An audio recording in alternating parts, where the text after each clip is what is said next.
8 shootings in Metro Nashville within a week. A Fort Campbell soldier dies, and Hurricane Helene updates in North Carolina. We will have all that and more on this episode of APSU-TV News.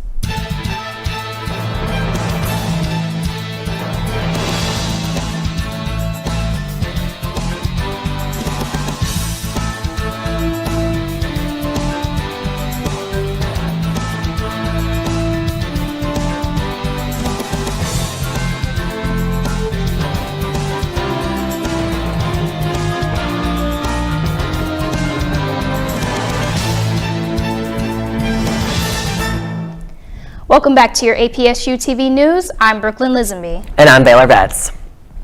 Police are busy in Metro Nashville after at least 8 shootings within a week's time. Gunfires happened October 11th through the 14th. 5 people have died and 13 others have been injured. The majority of the gun violence began October 12th when Metro Police say a shootout happened near Tennessee State University at Jefferson Street and 27th Avenue North. Investigators say the violence appears to be gang-related. Officers have arrested 2 people in that case. But if Metro Nashville Police are still looking for the gunman involved in other shootings. If you have any information, police want to hear from you. A Fort Campbell soldier died after a collision with a semi-truck in Clarksville on Monday. The crash happened right after noon at the intersection of Wilma Rudolph Boulevard and Holiday Drive. Clarksville police say 22-year-old Makila Parker was pronounced deceased at the scene. If you saw anything at the crash site that might be helpful, give the police a call. Nearly 100 people remain missing in North Carolina weeks after Hurricane Helene devastated the western part of the state. Governor Roy Cooper announced Tuesday that 92 individuals are still unaccounted for, though that number may change as rescue operations continue. The storm claimed 95 lives in North Carolina with more than 200 deaths reported in total, including Florida, where Helene moved ashore. Governor Cooper also addressed the spread of misinformation surrounding the disaster, urging the public to stop spreading false claims, which he said are impacting relief efforts. Federal workers from FEMA had faced threats fueled by conspiracy theories, forcing some to temporarily withdraw from areas like Rutherford County. The misinformation had led to arrests, including a man who was found with weapons who allegedly made threats against relief workers. Governor Cooper emphasized that these actions harm those in need and slow the recovery process. Hurricane Helene left a path of destruction across the Carolinas and East Tennessee, washing away homes, bridges, and cutting off access to many towns and cities. The Montgomery County Highway Department has sent a team to East Tennessee to assist with post-hurricane recovery efforts. The crew delivered critical supplies and began rebuilding roads damaged by severe flooding. Partnering with Rowan County highway teams, they're working long 12-hour days to restore vital infrastructure. Despite challenging living conditions, staying in the gym with limited hot water, morale remains high and a significant progress is being made daily. Officials are asking for continued prayers, especially for those in Florida still recovering from Hurricane Helene as they brace for another potential storm. Tennessee crews are showing resilience and teamwork in action. A woman accused in a year-long shoplifting spree across Middle Tennessee is now facing a long list of charges.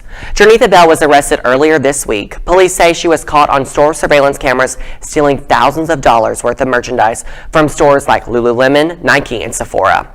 Court documents dating back to January say Bell entered stores at Opry Mills Mall, Tanger Outlets Nashville, and the mall at Green Hills, adding up to a total of over $8,500.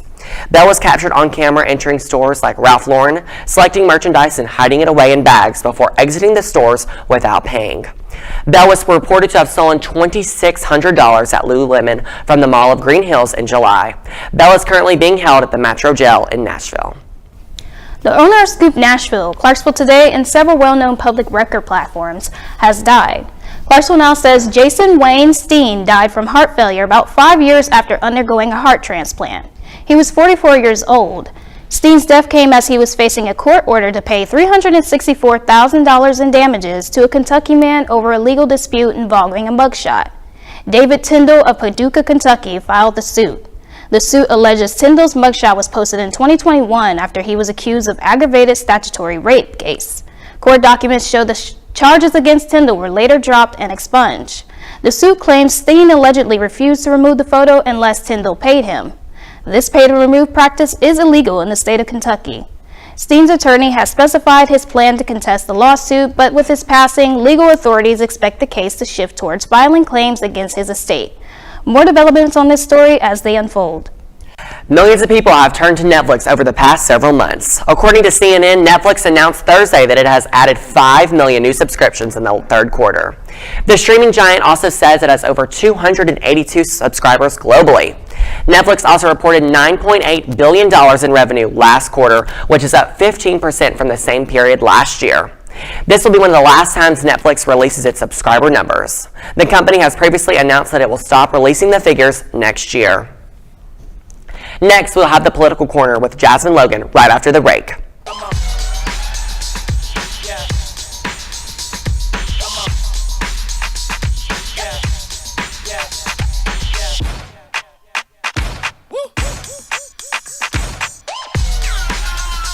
You're not going to get it all right.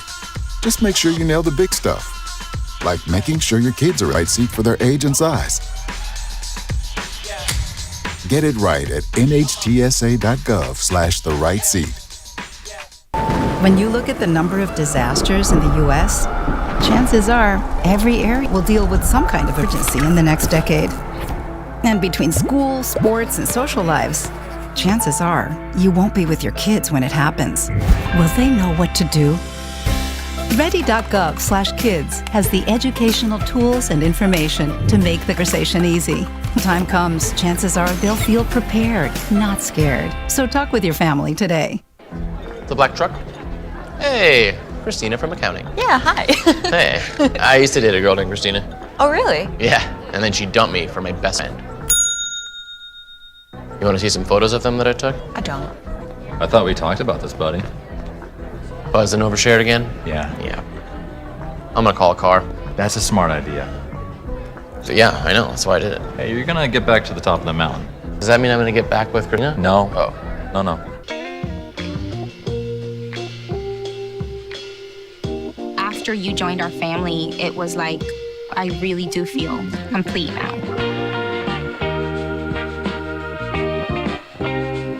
Wherever you see a flower, a bird, a beautiful tree, know that my love is with you as you bring our colorful stories to the world. Make the forest part of your story at a park near you. Find one at discovertheforest.org. Hey everyone, I'm Jasmine Logan, and welcome back to the Political Corner.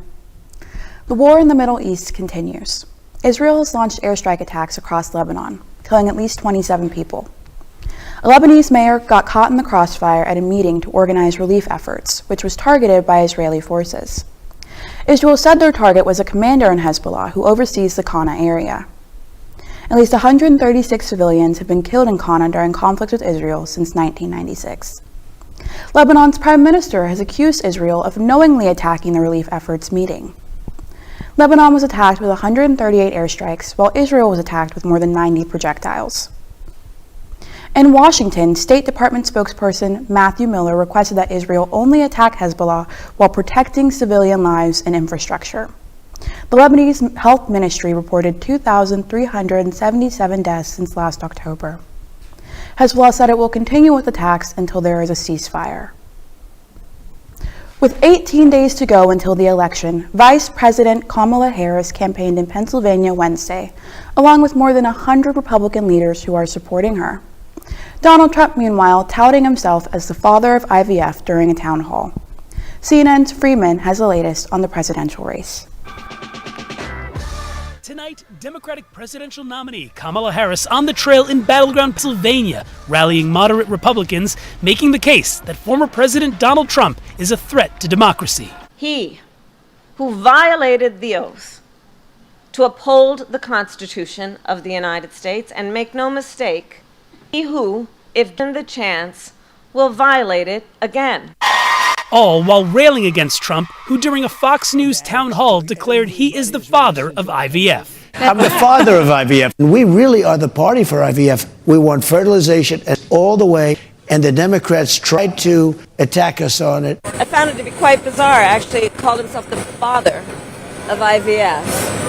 And if what he meant is taking responsibility, well, then yeah, he should take responsibility for the fact that 1 in 3 women in America lives in a Trump abortion ban state. During the town hall, meant to win over women voters, Trump also standing by his controversial comments about his opponents. We have China, we have Russia, we have all these countries. If you have a smart president, they can all be handled. The more difficult, the Pelosi's, these people, they're so sick and they're so evil. He considers any American who doesn't support him or bend to his will to be an enemy to our country. With just 20 days until Election Day, the latest CNN poll of polls average of national surveys shows no clear leader in the race for the White House. During a Univision town hall airing Wednesday night, Trump refused to back away from his false claims about Haitian migrants in Springfield, Ohio. When asked if he believed that people are eating other people's pets, he responded, I was just saying what was reported, that's been reported, and eating other things too that they're not supposed to be. A Georgia judge has voided the new election rules passed by the state election board, calling them, quote, unconstitutional. After attending the hearing that challenged the new rules, Fulton County Court Judge Thomas Cox issued the order. Cox stated that the regulations in question oppose Georgia's election code. He also ruled that the state election board was not authorized to pass them. Cox instructed the board to notify all local and state election officials that the rules were to be ignored. Georgia Democrats and some legal experts have voiced concerns about the rules being used to prevent certification if former President Trump loses the election. When Trump lost Georgia to Biden in 2020, he claimed voter fraud. Judge Cox has blocked other election-related rules that would require absentee ballots to be delivered in person, updated publicly every day. Former President Jimmy Carter has cast his ballot early for this election cycle. Carter celebrated his 100th birthday on October 1st. His son, Chip Carter, reported that his father had the election on his mind before the celebration. When Chip asked his father if he was motivated to live to be 100 years old, the former president stated he was just trying to live long enough to vote for Vice President Kamala Harris. When the polls opened for early voting in Georgia, Carter sent his vote through the mail to ensure that it was counted, even if he was no longer alive by Election Day to see the results. Well, that's all I have for you guys today here in the Political Corner. Stay tuned for the weather after this short break. The black truck? Hey, Christina from accounting. Yeah, hi. Hey, I used to date a girl named Christina. Oh, really? Yeah, and then she dumped me for my best friend. You want to see some photos of them that I took? I don't. I thought we talked about this, buddy. Buzzed and overshared again? Yeah. Yeah. I'm gonna call a car. That's a smart idea. So yeah, I know, that's why I did it. Hey, you're gonna get back to the top of the mountain. Does that mean I'm gonna get back with Dina? No. Oh. No. You're not gonna get it all right. Just make sure you nail big stuff. Mama! Like making sure your kids are in the right seat for their age and size. Get it right at nhtsa.gov/the right seat. When you look at the number of disasters in the U.S., chances are every area will deal with some kind of emergency in the next decade. And between school, sports, and social lives, chances are you won't be with your kids when it happens. Will they know what to do? nt.gov/kids has the educational tools and information to make the conversation easy. When the time comes, chances are they'll feel prepared, not scared. So talk with your family today. After you joined our family, it was like, I really do feel complete now.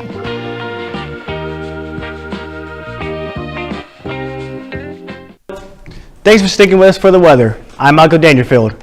Looking at our current national temperatures, we have a pretty chilly day as we creep up into late October. The highest is in the west side, sitting at a low 60. As we look in the Midwest, it's a pretty chilly day as they don't even hit a 60 degrees. Our region is sitting at a high 60. It will creep up into a low 70, and up north is sitting at a mid 60s. The current day today, if you felt the wind today in the morning, you definitely won't have to feel that today. I just said the sun will warm us up to make us low 70 degrees. We won't have any wind chills, so we don't have to worry about that. Looking into tonight's temperature, we do have a pretty chilly night. It's a low 55 with a little bit of wind speeds. I definitely will be grabbing a jacket just in case, but we won't have any chance of precipitation. And looking at our 5-day forecast, we start off a little bit chilly, but going through the weekend and starting of next week, we will get a little bit warmer. That's all I have for today's local and national weather. We'll be right back handing it off to the Sports Zone after this break. My Shiro doesn't always wear a cape, but she always has time for a hug, a smile, for going the extra mile. My Shiro stretches every dollar, puts in long hours, puts others first. But now it's your time. When you're ready to retire, we want you to be able to enjoy it. It's time to start saving now. A free 3-minute online chat can give you the personalized tips you need to start boosting your retirement savings today. Visit aceyourretirement.org/Shiro. Wherever you see a flower, bird, a beautiful tree, know that my love is with you as you bring our colorful stories to the world. Make the forest part of your story at a park near you. Find one at discovertheforest.org. You're not going to get it all right. Just make sure you nail the big stuff. Mama! Like making sure your kids are in the right seat for their age and size. Get it right at nhtsa.gov/the-right-seat. Hi, I'm Hugh Wheeler. Welcome back to the Sports Zone. Here's your latest in Clarksville sports. Austin Peay is gearing up for the second half of their schedule, coming out of the bye week with 0-7 Utah Tech.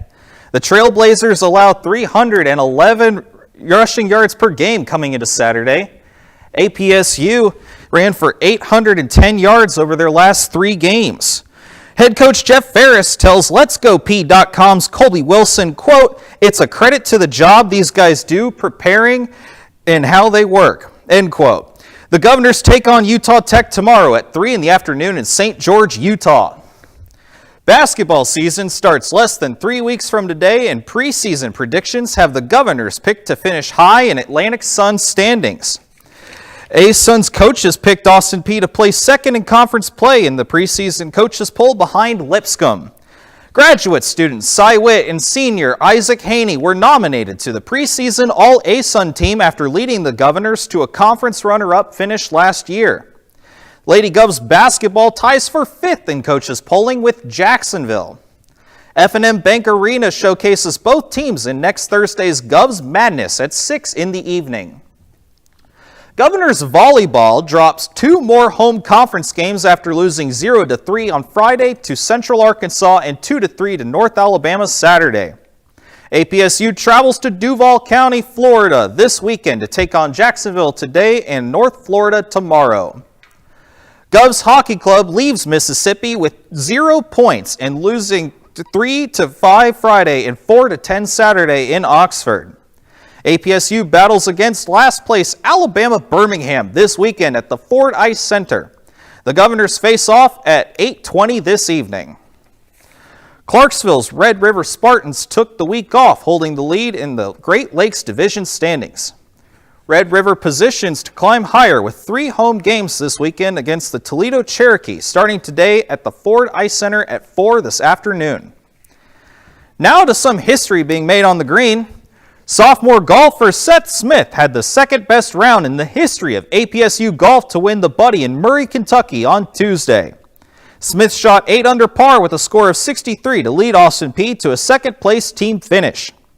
Men's golf travels to Cincinnati next week for more potential record attempts at the Xavier Invitational. Lady Govs golf finishes in 12th place at the Lady Red Wolves Classic in Jonesboro, Arkansas. The women's team flies to Hawaii to participate in the Rainbow Wahine Invitational in Kapolei in Oahu. Austin Peay cross country races in their final regular season meet today at the Golden Eagle Invitational in Cookeville. The Governors begin postseason racing with the ASUN tournament in DeBary, Florida on November 2nd. That's all for sports. I'm Hugh Wheeler. We'll be back with more after this. What a disaster. You're a disaster.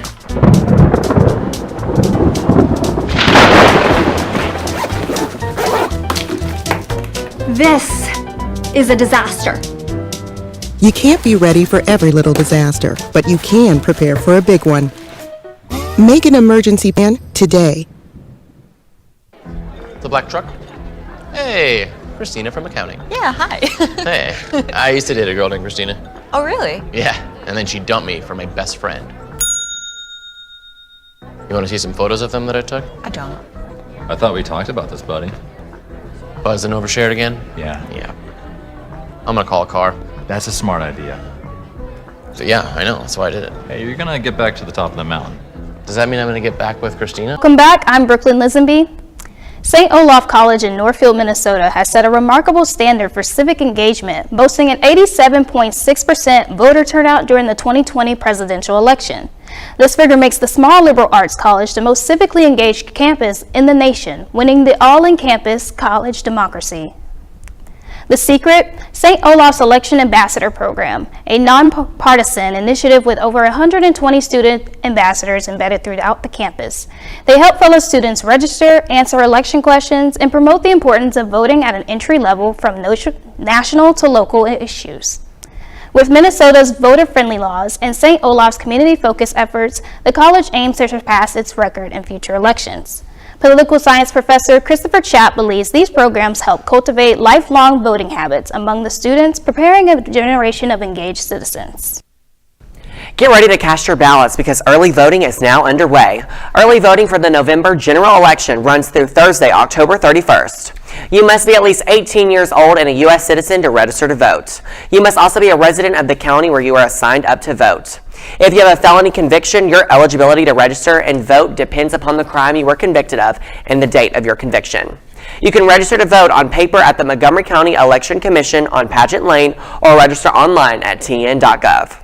Speaking of voting, on November 5th from 7 p.m. to 9 p.m., we will have the live election coverage. You can watch the stream on A pair of giant pandas are now calling Washington, D.C. home. The National Zoo welcomed 3-year-old pandas Bao Li and Qing Bao on Tuesday. They're set to make their first public debut in January of next year. The male panda Bao Li has some local roots, being the son of Bao Bao, who was born at the National Zoo in 2013. FedEx flew the pair from China on a special Panda Express flight, landing at the Dulles International Airport just before 10 on Tuesday. Next, they were carefully transported in a special FedEx truck to the National Zoo. The pandas will spend the most in quarantine before settling into their new habitat. This arrival is part of the 10-year breeding and research agreement between the U.S. and China, ensuring giant pandas will be the star attraction in D.C. once again. Nashville native Jelly Roll is set to open up his first bar on Broadway in Music City. Jelly Roll announced his excitement on the Joe Rogan Experience podcast. Jelly Roll called the news, quote, a really big deal. He explained that he is the first Nashville native to have a bar on the popular tourist strip. It will be called Jelly Roll's Goodnight Nashville, which will feature a bar in the back named Buddy after his late father. He said he will have a chair set for him in honor of his father. Look out for the announcement of this opening day in legendary Music City. A military dog finds his forever home and reunites with his old partner. Patrick Cornell shares the story, and take a look at this. Check out this heartwarming homecoming hug years in the making. Retired military dog Dasty joyfully reunited with former handler U.S. Army Agent Mike Fletcher. The pair partnered up while in service from 2018 until 2022, including a deployment to Afghanistan where they were tasked with explosives detection and patrol. Dasty not only did his job, he also became an unofficial mascot on base. When Mike left the Army in 2022 and moved to Wisconsin, he was separated from Dasty until this year, when the 10-year-old Dutch Shepherd retired due to old age. That's when American Humane stepped in, helping reconnect the old pals, bringing them back together. Mike and his family have now adopted Dasty and plan to give him a comfortable retirement. Mike says having his best friend by his side will help his ongoing transition to civilian life. From a dog happy to be home to a clearly agitated, endangered big cat captured near Chicago. The moment I saw it, I thought to myself, I have no idea what that is. It's not normal. This caracal had been roaming a neighborhood for days when a homeowner spotted the animal and called authorities. When police arrived, a 2-hour chase ensued before the feline fled under a deck. Officers pried a board loose and tranquilized the cat so they could get it into a cage. Don't worry, the animal was not harmed and is now at an animal sanctuary. According to the San Diego Zoo, these cats are native to Africa and the Middle East, so how the heck did it end up here? It's a very young cat, I would say probably 8 months to a year old is all. So it has to be someone's pet that they had and let go. They're not pets. For Take a Look at This, I'm Patrick Cornell. So you know Austin Peay's homecoming is this Saturday, next Saturday? Yes, I'm super excited for our Austin Peay homecoming. We'll have our live Queen and Queen crowning at our game next Saturday, so make sure all students are voting on Peay Link at APSU One Stop. Are you excited? Yes, we definitely have a lot of events coming up. We have Got Talent next week. We also have the parade next week as well. Yeah, we definitely have the parade. Super fun. So it's something for everybody, which I think is very It'll get students really involved in our important. school. Tomorrow is a big day for college football as well. Tennessee faces Alabama at Knoxville, so I'm really excited about that. I will be there to celebrate. We also have Go's hockey game this Friday, and we have a game tomorrow, which I think is very exciting. All things sports. Well, that's all the time we have for today. Make sure to follow us on Facebook at APSU-TV Clarksville and Instagram at APSU_TV. Thank you for watching your APSU-TV news update. We'll be back next time. And as always, let's go Peay.